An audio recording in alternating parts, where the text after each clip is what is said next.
Olá, turminha. Boa tarde, como vocês estão? Espero que todos estejam bem, gozando de paz e saúde, tanto vocês quanto seus familiares. Muita saudade mesmo de vocês, do nosso convívio, da nossa sala de aula, das nossas conversas, das brincadeiras, muita saudade. Mas vamos continuar, né, pedindo a Papai do Céu para que tudo isso passe rápido, ok? Estaremos dando a continuação à aula anterior de Geografia, a matéria de Geografia do estudo dirigido 1, né? Aquele que foi dado anteriormente ao do sucesso. Pegue seu livro de Geografia, aquele verdinho claro, livrinho de Geografia, terceiro ano, página 27, onde eu continuarei a dar explicação e fazer a correção dos exercícios. Página 27. Eu parei na seguinte página. O trabalho, por exemplo, faz com que os seres humanos desmatem uma parte da floresta para colocar uma indústria no local devastado. Mas o trabalho também pode recuperar uma área degradada do meio ambiente. Lembra que um dia em sala de aula eu falei com vocês que nós temos aqui no Brasil uma fábrica chamada Faber-Castell? Aquela é dos lápis de cores, giz de ceras, lápis pretos, canetinhas. Lembra? Ela tem uma marca de reflorestamento. O que é isso, professora? Reflorestamento? Que palavra difícil.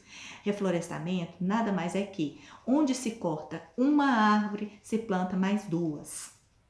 Isso mesmo. Então a Faber, ela tem uma plantação de eucaliptos, né? Que é uma árvore própria, né? A madeira dela é própria para fazer lápis preto, lápis de cor. Então ela está sempre reflorestando. Ela desmata, mas ela está sempre reflorestando no mesmo local.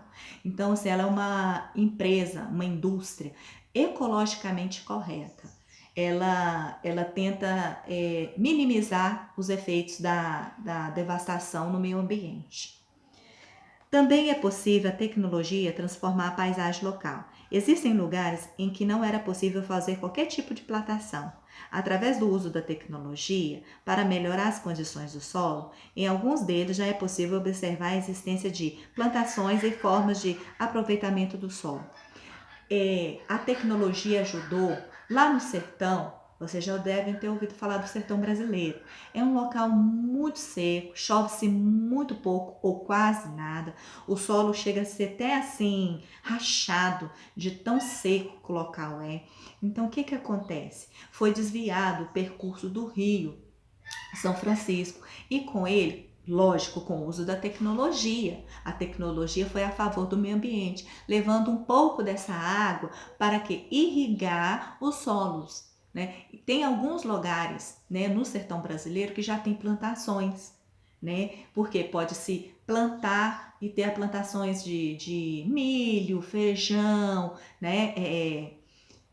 Abóbora, mandioca, pode se plantar, porque aí o solo pode ser irrigado. O que é irrigado? Molhado. E com isso a plantação se vingar. Então, isso aí foi o uso da tecnologia para mudar o ambiente. A cultura dos diferentes grupos sociais é outro fator que faz com que as pessoas modifiquem suas paisagens. Se pensarmos nos tipos de casas que os europeus trouxeram para o Brasil, podemos observar que o jeito que eles encaram a vida passa a forma como erguem suas construções. Isso quer dizer que a maneira que eles construíram é tendência, né, à construção da sua vida.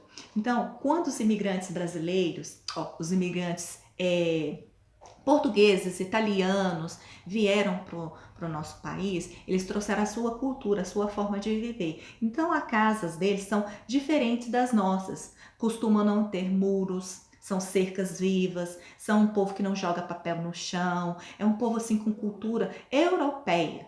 E onde se encontra isso, professora Karina? Se encontra aqui no nosso sul do Brasil, que é Santa Catarina, Curitiba e Porto Alegre.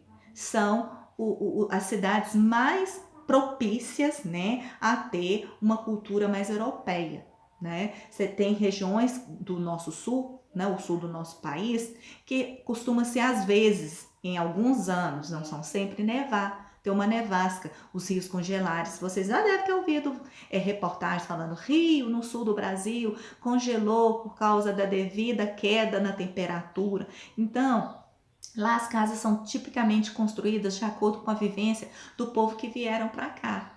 São os povos o quê? Portugueses, italianos, espanhóis, poloneses. Então eles vieram com a cultura de que não precisava cercar as casas são extremamente bonitas, tem cerca viva, as ruas são extremamente limpas, é uma cultura deles. Entendeu? Então, assim, a cultura também pode modificar uma paisagem. A paisagem do sul do Brasil não é igual aqui do nosso sudeste. A paisagem do sudeste não é igual à do nordeste. Então, vai depender da cultura de cada região e de que pessoas que moram naquele local. Página 28.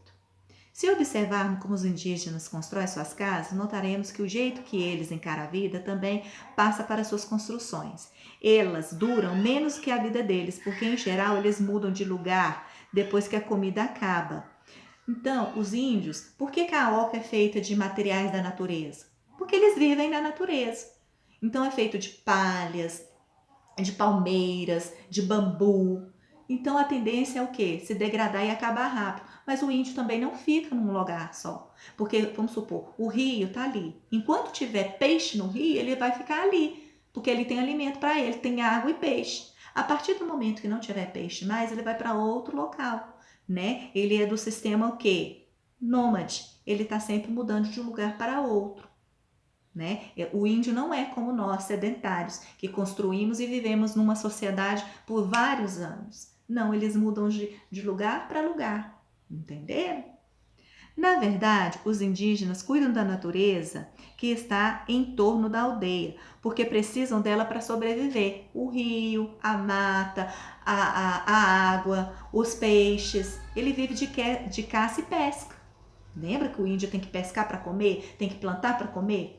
Verdade? Já a política influencia nas transformações dos lugares, porque os políticos têm condições de provar projetos que interferem na paisagem e, consequentemente, na vida das pessoas. Por exemplo, quando é aprovado um projeto para a construção de uma hidrelétrica, a decisão de executá-la deixa uma grande área próxima ao submersa, isso é, transforma completamente a paisagem de um local.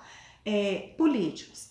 Lá em Brasília, vocês já devem ter visto Brasília, é uma cidade construída, né, para receber o quê? O nosso Senado, as câmaras, os deputados, o nosso presidente. Ali é uma cidade que foi construída para isso. Foi totalmente transformada. Aquela área não era assim, com aquele prédio glamuroso, com a esplanada dos planaltos, nada daquilo existia. Mas por que foi construído daquela forma? Para receber os políticos.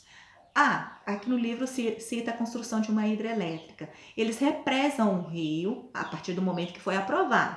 Eles represam o rio, inundam aquela área, vamos supor que é uma área de florestas. Eles simplesmente inundam aquela área para formar hidrelétrica, para ter a geração de energia, para assim poder ajudar a nós mesmos. Então, foi em benefício para um bem maior, inundar aquela área, represar o rio para que tenha a geração de energia. Então, a política influencia também na mudança das paisagens. É importante saber que, quando se transforma a natureza de qualquer paisagem, essa transformação traz consequências para o lugar e para as pessoas que nele vivem. Verdade, traz consequências sim. Então, assim, tanto consequências boas ou às vezes até algumas ruins. Depende da ação do homem dentro da paisagem. Página 29. Complete a tabela a seguir, escrevendo motivos ou técnicas que levaram a sociedade a transformar a natureza. O primeiro desenho, a mudança, você vai colocar lá no motivo, você vai colocar esse motivo, cultura. Foi a cultura que fez com que mudasse a paisagem. No segundo desenho, que tem até o desenho da esplanada do Planalto em Brasília, o que fez? Qual que foi o motivo? O que fez com que mudasse aquela paisagem? Foi a política. Coloca aí dentro do quadradinho política. E o terceiro desenho foi o rio sendo represado para formar uma hidrelétrica. Vai ser o quê? A tecnologia. Questão 2. Identifique na sua vida e na paisagem local algumas manifestações da relação entre a sociedade e a natureza. Discute com seus colegas. O que foi mudado aí na primeira paisagem? Tem um rio e um moço escorado pescando no rio debaixo de uma sombra deliciosa, fresquinha, bem sossegado. Já na segunda paisagem tem o quê? Uma praça e um senhor o quê? Passeando com um cachorrinho na praça. O que foi modificado? Deixou de ter o rio, esse rio deve ter sido canalizado, deixou de ter esse rio para se construir uma praça. Essa foi a mudança que ocorreu. A outra, nós temos o quê? Um lagarto sendo cuidado no zoológico. E no outro, eu tenho um pássaro solto na natureza. Qual que foi a modificação?